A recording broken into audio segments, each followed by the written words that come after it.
Vimos nas aulas anteriores que o solo é carregado eletricamente.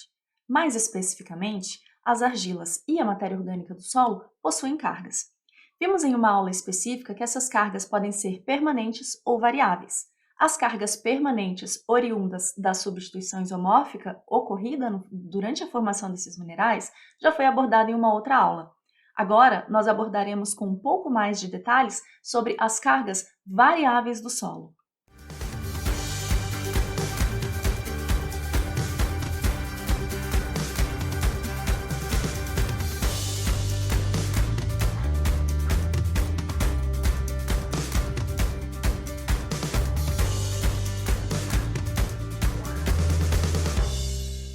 As cargas variáveis são também conhecidas como cargas dependentes de pH.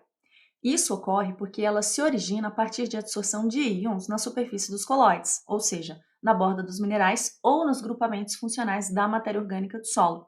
Nesse caso, essas cargas podem ser negativas ou positivas e vão variar conforme o pH da solução do solo.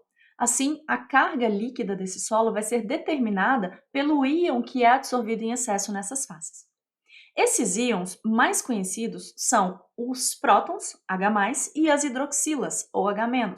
Elas também são conhecidas como íons determinantes de potencial. E é justamente a adsorção deles é que vai causar a produção dessas cargas, ou negativas ou positivas. E onde é que esse tipo de carga é mais abundante? Geralmente, as cargas variáveis ou dependentes de pH são muito comuns em solos muito intemperizados, como é o caso dos nossos solos no Brasil. Ou seja, a fração argila desses solos, geralmente de regiões tropicais e subtropicais, são bastante ricos em argila mineral do tipo 1:1, como caulinitas, e também óxidos e hidróxidos de ferro e de alumínio, como a goethita, hematita e a gipsita. E é justamente nesses minerais que nós teremos predominância das cargas variáveis. A formação dessas cargas na matéria orgânica e nas argilas ocorre de forma muito semelhante, entretanto com algumas peculiaridades. Então vejamos como acontece em uma molécula hipotética de matéria orgânica. Bom, vocês podem ver na tela uma molécula hipotética de matéria orgânica e aqui nós temos os grupamentos funcionais e temos as extremidades dessa molécula. Vocês conseguem enxergar aí então, nós temos uma hidroxila e nós temos também aqui um oxigênio, que tem uma carga ligada ao carbono e uma outra carga restante aqui. Bom, suponhamos que essa molécula de matéria orgânica, então, nessas condições, seja submetida a uma condição de baixo pH. Qual é a condição química que nós temos na solução do solo quando há baixo pH? Nós temos um aumento na disponibilidade, na atividade de prótons em solução do solo. Então, essa condição da solução do solo favorece o processo de protonação dessas moléculas. O que significa isso? Essa mesma molécula que antes estava aqui com uma carga negativa, ela vai então receber esse próton que estava na solução do solo, formando aqui uma hidroxila que neste momento encontra-se estabilizada. Entretanto, essa adição de prótons, ela pode evoluir a ponto de que nós tenhamos então a formação aqui de outras hidroxilas que estejam, então, positivamente carregadas. Nós podemos ter uma outra condição em que essa mesma molécula será submetida a uma condição de elevado pH. Nesse caso aqui, o que é que nós teremos? Se eu tenho um pH mais elevado, há um aumento na disponibilidade, na atividade de hidroxilas na solução do solo. Aqui vai ocorrer o contrário. Em vez de ter uma protonação, nós teremos então uma desprotonação. Por que isso acontece? Porque se nós temos uma grande disponibilidade de hidroxila na solução, significa que a disponibilidade de prótons está baixa. O que acontece? Esse mesmo hidrogênio que está aqui preso na hidroxila, ele vai então se dissociar, caindo então para a solução do solo. Então, esse hidrogênio que uma vez estava aqui na estrutura, ele cai na solução do solo para manter um equilíbrio químico, deixando aqui então uma carga negativa. Então, percebemos que quando há a desprotonação, comum em solos menos ácidos, ocorre a formação de cargas negativas na matéria orgânica.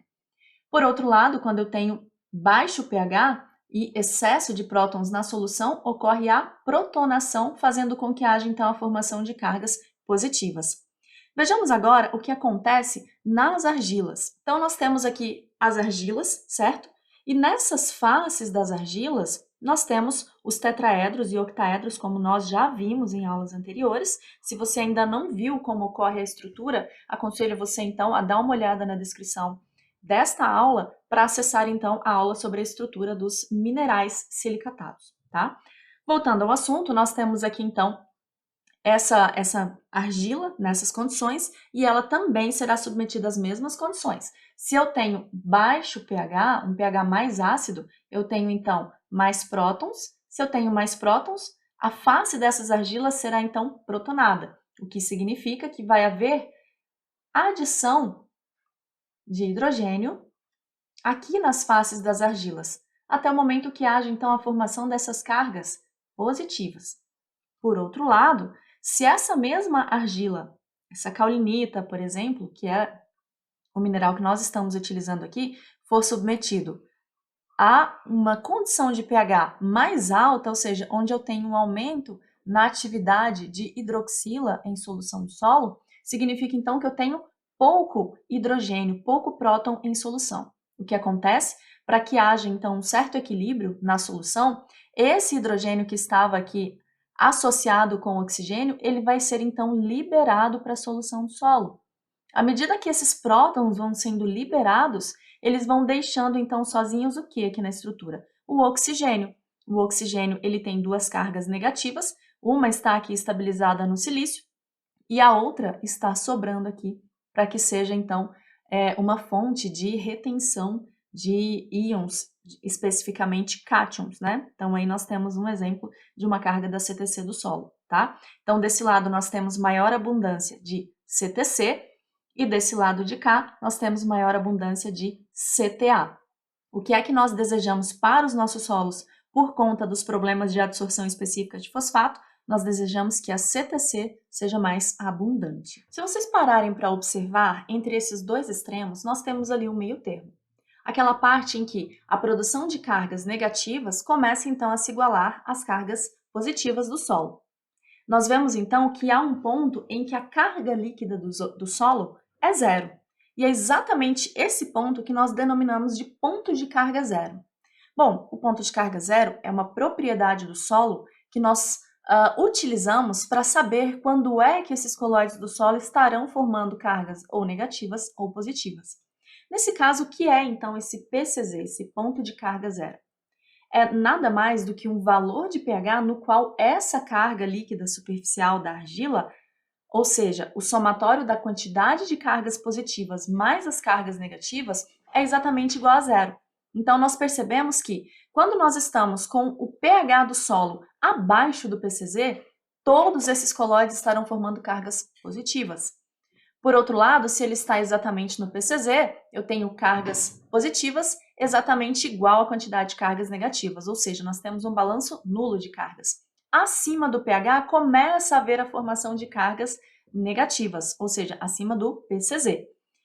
Então veja que interessante, a partir da informação de ponto de carga zero de cada colóide, eu consigo saber se com o pH que eu tenho no solo, está havendo a formação de cargas negativas ou positivas predominantemente. Então, vamos observar um pouco sobre o PCZ de cada um desses colóides.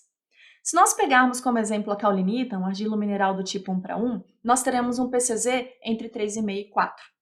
Nós sabemos que a faixa ideal de pH para os solos agrícolas está entre 5,5 e 6,5. Então, a caulinita sempre, nessas condições ideais de produção agrícola, ela estará então produzindo cargas negativas, ou seja, acima do seu PCZ. Entretanto, não dá para comemorar muito, porque a caulinita possui uma pequena quantidade de cargas, principalmente quando nós comparamos com os argilominerais do tipo 2:1, como nós já vimos nas aulas anteriores. Então, por mais que ela forme cargas negativas, não é tão significativa assim. Alguns óxidos de silício e de manganês têm esse ponto de carga zero entre 2 e 4, ou seja, abaixo desse valor haverá produção de cargas positivas e acima desse valor produção de cargas negativas. Os óxidos de ferro e alumínio é que são o grande problema dos solos tropicais, porque eles só produzirão cargas negativas a partir de pH 8, 8,5, talvez até 9, dependendo do mineral. Então veja, em condições normais de produção agrícola, esses óxidos de ferro e alumínio estarão sempre produzindo cargas positivas. Qual é então a salvação para os solos tropicais? Algo que nós podemos manejar, que nesse caso é o teor de matéria orgânica no solo. A matéria orgânica tem um pH, tem um PCZ em torno de 3,5. Isso nos diz então que nas condições normais de pH do solo, ideais para a produção agrícola, nós teremos a matéria orgânica então produzindo bastante cargas negativas. E nós já vimos em aulas anteriores também o quanto a matéria orgânica possui uma quantidade significativa de cargas para o solo. Então veja, se o PCZ é 3,5 e os nossos solos estão entre 5,5 e 6,5 de pH, significa que essa matéria orgânica então vai contribuir significativamente para a produção de cargas negativas. Bom, isso era o que nós tínhamos para falar de maneira superficial sobre as cargas variáveis ou dependentes de pH. Se você tem mais alguma dúvida, deixa aqui para gente.